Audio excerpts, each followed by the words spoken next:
I'm Katie Horvath, and I'm here today with the federal NDP candidate for Sarnia Lambton, Mr. Adam Kilner. Thanks so much, Adam, for agreeing to meet with me and also allowing yourself to be recorded on the on-camera interview for Valley Review. Thank you.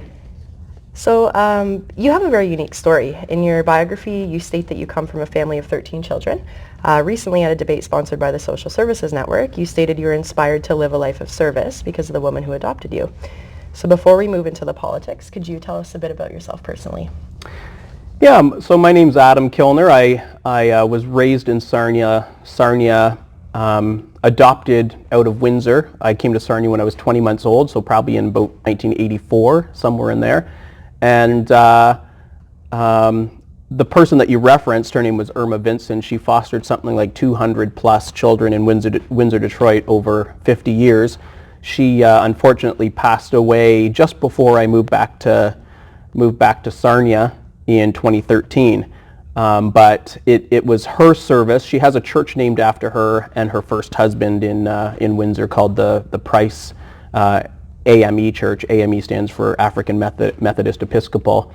But her model of service, the way that she ran her household, she if you attended her house or if you went to her house, the door was basically a revolving door. People of all colors, creeds, would be coming in and out of that house because she continued to foster, she continued to advocate for all kinds of people with disabilities, people from different social backgrounds. Just a really inspiring person. She actually was behind me meeting my biological father actually about 10 or 12 years ago. And so she remains a huge inspiration for me. Wow. Could you tell me about your career and your community involvement? So I grew up in the United Church, and I went off to university not really having any idea of what I would be, what I was going to do with my life, for a career. But I ended up going off to the University of Waterloo. And sometime in my second year, the minister there, his name was the Reverend Dr. Brad Morrison, he called me up one day and said, the Congregational Care and Growth Committee has met, and we think you ought to go into ministry. And this was a Monday, and he says, the meeting's on Wednesday at 2 p.m.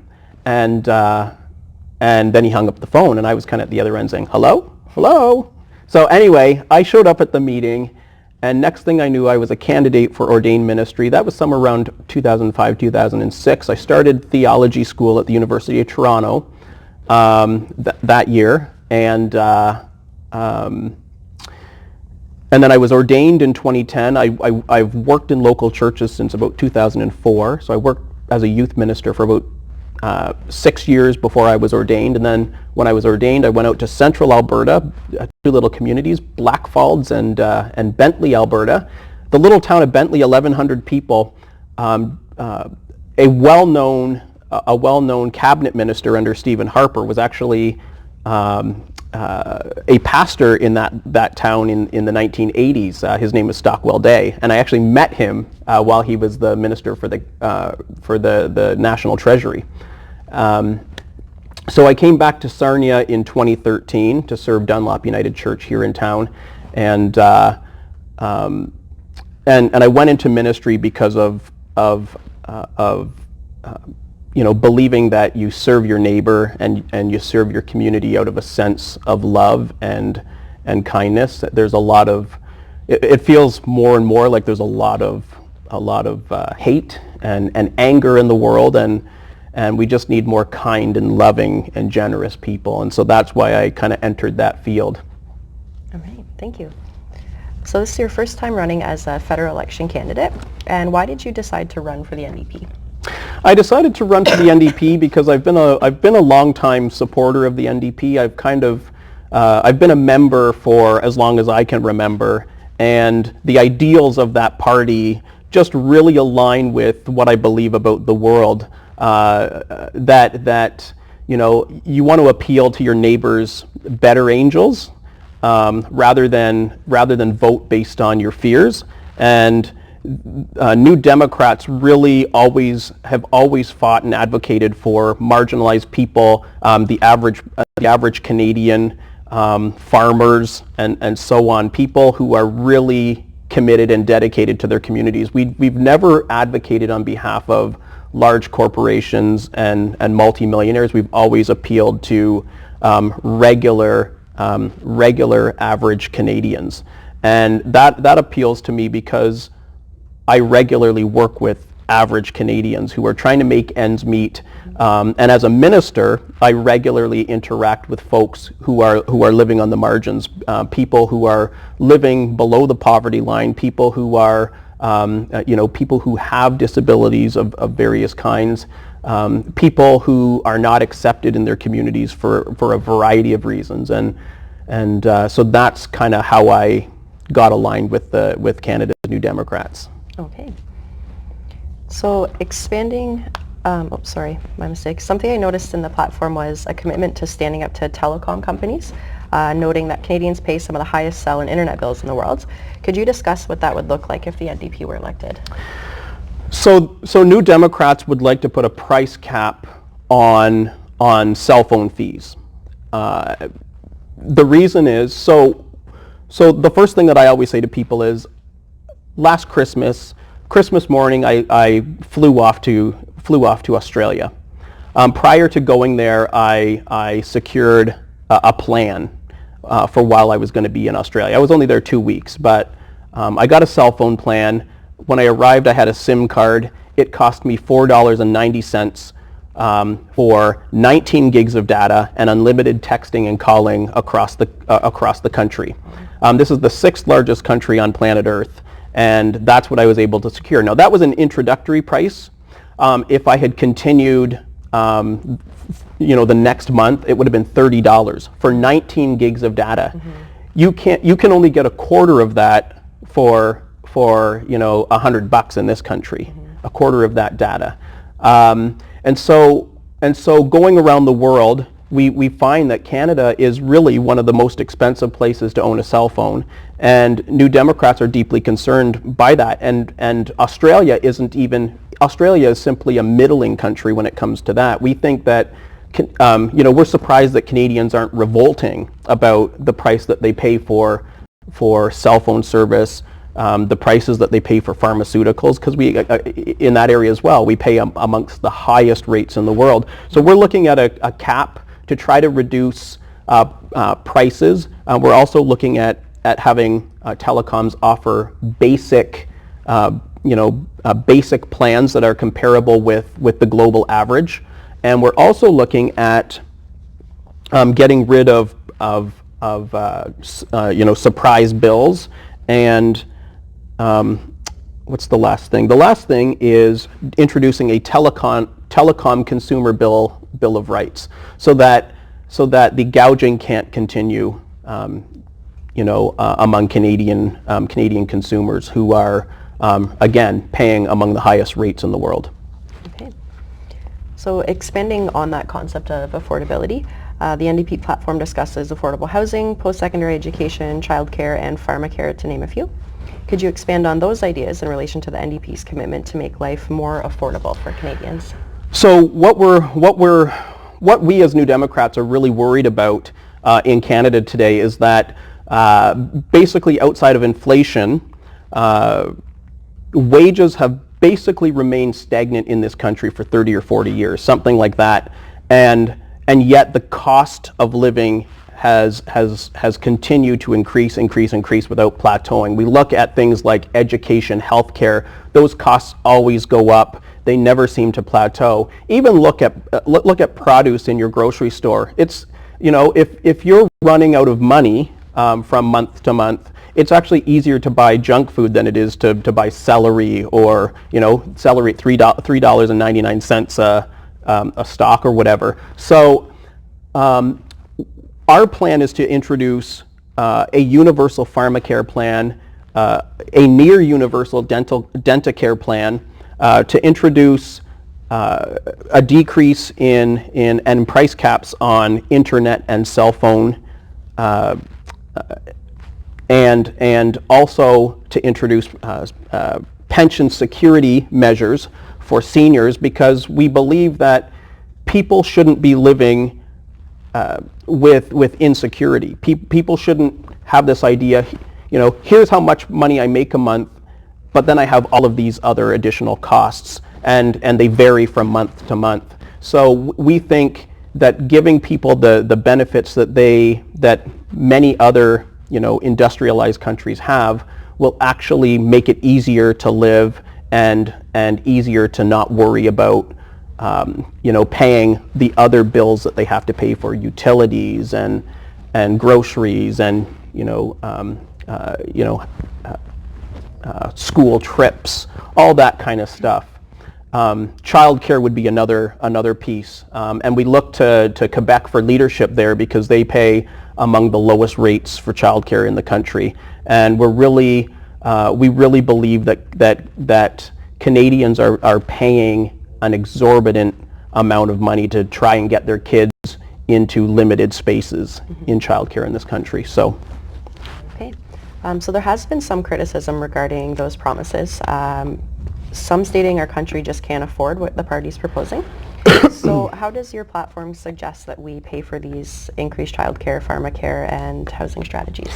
So number one, I think it's really important to address that in the Ontario election last year, the new Democratic fiscal plan was actually endorsed by the former TD Bank chair, Ed Clark. New Democrats in BC just this year announced a surplus of $1.5 billion over the past fiscal year, with the Attorney General there actually suggesting it was as high as $7.2 billion. So New Democrats are really good at working with money. In our plan, which every election to my knowledge is vetted by the Parliamentary Budget Office, by the Parliamentary Budget Officer, we've actually had the officer look at some of the taxes that we have that we're planning to introduce. One of them would be inviting and asking individuals who have $20 million in wealth to pay a 1% wealth tax. The Parliamentary Budget Officer has declared that over the next 10 years, they believe that this will raise $70 billion. That's been in the news, and it's readily available for Canadians to look at. New Democrats will also seek an end to corporate subsidies, so corporate handouts to fossil fuel companies of about $3.3 billion, so that that can be funneled back into our climate change objectives and some of these other social programs. We're also asking the highest income earners in the country, people making over $210,000, to pay 2% more in marginal tax. So we believe all of these initiatives will basically pay for all of these services, because once they're fully running, we anticipate them generating more than about $10 billion a year. Okay. So I've read that the NDP is creating 300,000 new jobs and wants to raise minimum wage. Can you explain where some of these new jobs will be found, and also the rationale behind raising the federal minimum wage? So in the green economy that we're looking for Canadians to buy into, we're really passionate about generating jobs, creating new jobs, creating green jobs, green, clean jobs for the future of this country. So part of our plan for this green economy includes plans to retrofit all housing stock in the country by 2050, with a national, with updating the national housing code by 2030, so that all new houses built after 2030 will actually be net zero ready in terms of carbon impact. And so we're looking at those initiatives, realizing that this includes all housing stock in the country. This means that as we start working towards that, we're going to have people, tradespeople busy with all sorts of work. And this doesn't even start talking about our plans for industry, which includes retrofitting as soon as possible, large buildings in all sectors. We're also looking at introducing and getting our Canadian auto manufacturers to introduce and produce more zero-emission vehicles. We're also looking at electrifying all of our mass transit as soon as we possibly can. I believe our date for that is about 2030. So this includes buses, trains, and so on. So with all of that, with all of these initial ideas, we believe that will generate so much work over the next 20 to 30 years that we will be actually endlessly working, and companies will endlessly be looking for workers to get this stuff done. This will generate jobs. It will also decrease our carbon emissions in this country drastically. Okay. Your platform states you're committed to ending unfair taxes on family businesses, and you have a plan to create a new deal for tax fairness. So what does that look like with the NDP? So New Democrats believe in lower taxes for small businesses. Small businesses actually represent most businesses in the country, and a lot of businesses. We're really concerned with the unfair transfer taxes that small businesses pay, which make it very difficult to pass on a business from generation to generation. So we're really concerned about that. We're concerned that that we have exorbitant merchant fees in terms of like collecting credit cards and debit cards. The fees for collecting things like that are too high, we believe, and so we're looking at how we lower those fees for small businesses, because small businesses need to be sustainable, and they need to be able to be passed on from generation to generation. This even includes farms. Farmers definitely need the ability to pass on their properties to their next generation, and part of that is simply it's really difficult to get into some of these types of work unless you already know a little bit about it. So that's why we're proposing kind of trying to lower those fees, trying to remove some of these fees. We're also looking at how we can invest in small business itself with training and things like that. So. Okay, thank you. The bio you submitted to myself last month for another publication stated we need to build a more caring society. You highlighted how poverty hurts women, racialized people, Indigenous communities, persons with disabilities, and LGBTQ plus people. Are you able to elaborate on what that looks like, the building a more caring society? Well, building a more caring and I kind of say an inclusive and accessible community and society, it really kind of depends on hearing their voices. So New Democrats are always passionate about bringing stakeholders on every issue to the table. So in our platform on Indigenous rights, you'll hear repeatedly that no decisions will be made by a New Democratic government without those voices at a table. So this includes large building projects across Indigenous lands. This includes all sorts of things like that. So we just want to expand that to other communities. How do we make so in terms of seniors care, that would be another example. In seniors care, when we talk about affordable housing, we're also talking about accessible housing for seniors. That's part of our senior strategy. And so what we're going to do is we're going to invite seniors to the table so that they can tell us, this is how you set up a house that we can actually fully use, given our body's capability to move around a house. Maybe it has to be one floor. Maybe it has to be the kitchen has to be a certain size, or maybe it has to have a certain openness to it. So people can get around.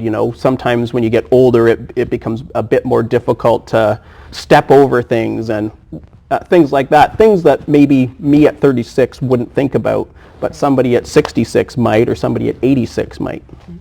Okay. And what is your party's stance on climate change?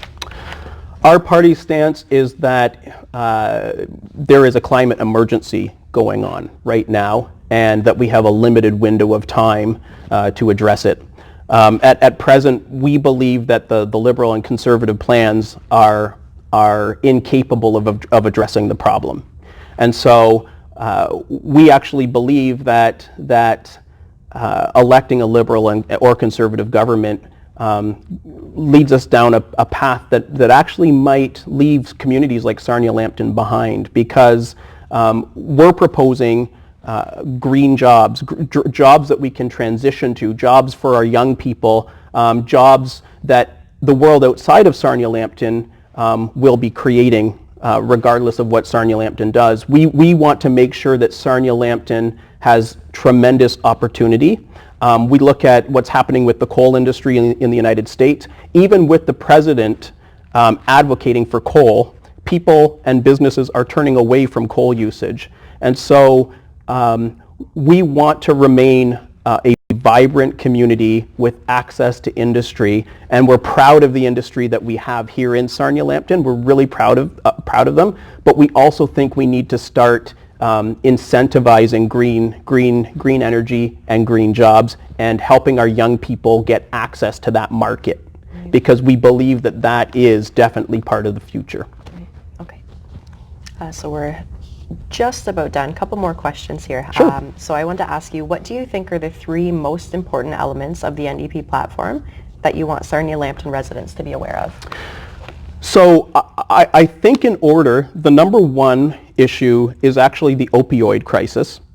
And for me, it's really important because it affects Sarnia Lambton in a deep way. I'm a minister in our community, and the number of young people whose funeral services and celebrations of life that I've had to do over the last 6 years has staggered my imagination. It's a really challenging thing to do, and I continue to ask, how long do we have to continue to bury people in their 20s and in their teenage years because of this crisis? So it's time for us to awaken and to address that problem directly. New Democrats would like to end the stigma of criminalization by declaring a public health emergency in terms of the opioid crisis, and to actually articulate to our society, this is not a drug problem, this is an addiction problem. And once we can start moving in that direction, we can actually provide care to addicted people. This does not mean allowing drug dealers to get off, without punishment or anything like that. What this means is we can address the problems that addicted people face, and we can actually help public health officials and practitioners effectively transform people's lives for good. So we're looking at that. We really think that we have to go in this direction instead of we've been scapegoating addicted people. We need to actually help addicted people. Number two, the climate crisis. I believe deeply in for Sarnia Lambton, climate change is a really, really important issue. I feel like there are people around who don't want us to address it, but I believe that by not addressing it, what we do is we play with Sarnia's future. It's like betting on Sarnia's future and betting in favor of the odds that are actually against us. So Excuse me. Celebrating what we have and the industry that we have does not mean that we shouldn't also try some new things that we believe are actually part of a growing economy, a rapidly growing economy that we've already seen happening in places like Alberta and Texas. Investments in solar, investments in alternative fuels, investments in wind.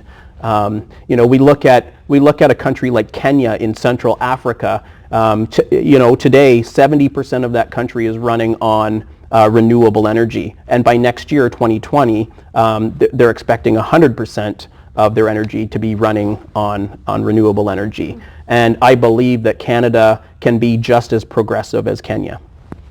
And the number three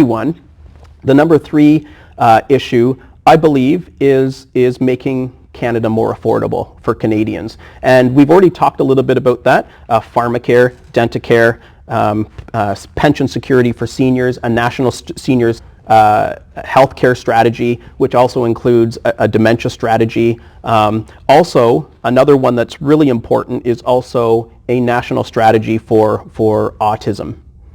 We've recently read in the newspaper of a family in our riding who is going to move to Newfoundland because of the cuts that the Ford government recently made in terms of access to care and ongoing care for folks with autism. So those are kind of the issues that are at the top of my mind in this election, and all of them relate and are deeply interwoven into the life of Sarnia Lambton. Okay, great. So I'm still undecided as to who my vote is going to go to this federal election. So why should I vote for you? Well, you should vote for Adam Kilner and the NDP because we have a vision for society that is completely different than the incremental changes that liberal and conservative governments have been making for the last 150 plus years. People say things don't change. Well, they don't change because we keep electing the same people and the same parties to do the exact same things. Change doesn't mean progress. It just means change. Incremental change, whatever. We encourage people to vote New Democrat because we believe that interwoven into our DNA is this longing to help our neighbors, to build a country using our tax dollars that makes the whole world look at us and say, you know, I wish I was progressive like that. I wish that we had access to services and care for our neighbors just like that. We have always advocated for average working Canadians. That is our goal. When I come across seniors and young people who don't have medical and dental benefits, they look at those plans and they say, I wish I'd had that, or I don't foresee getting benefits in my job until, you know, maybe I'm in my mid-30s because of this new gig economy that's going on, that liberals and conservatives, they continue to refuse action on these issues of public equity. And we really need right now, to implement legislation and to implement a vision of society that helps young people to find places to land and grow roots. And so we also think adding into that the national housing strategy that we have of building 500,000 units of affordable housing across this country, we believe that's just a start.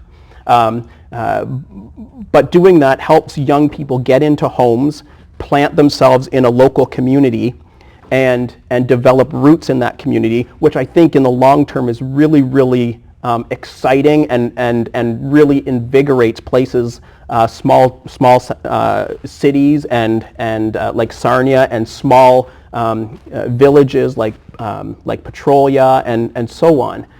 We believe that this vision of society can drastically change Canada for the positive, for the good of everyone, not just multi-millionaires. Okay, great.